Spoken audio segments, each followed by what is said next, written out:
You know about the Supreme Court, but did you know that every state has its own highest court and they don't all work the same?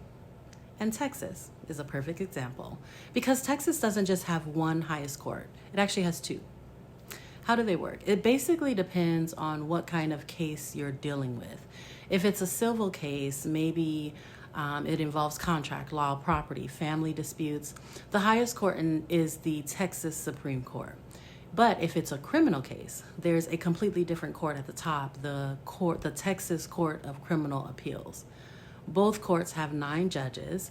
So think of it as 2 separate roads through the Texas court system, one for civil cases and one for criminal cases. What makes it different from other states? Well, most states have just one highest court handling both, believe it or not.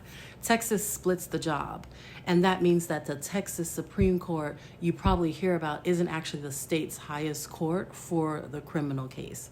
Those cases go to the Court of Criminal Appeals. That includes some of the most serious criminal cases that we hear about on TV, including the death penalty cases.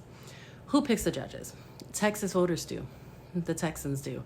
Judges on both courts are elected statewide for 6-year terms.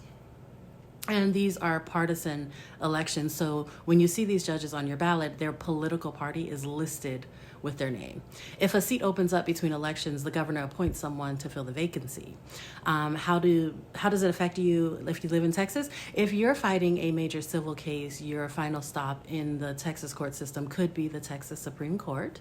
If you're fighting a major criminal case, you're headed toward a completely different highest court.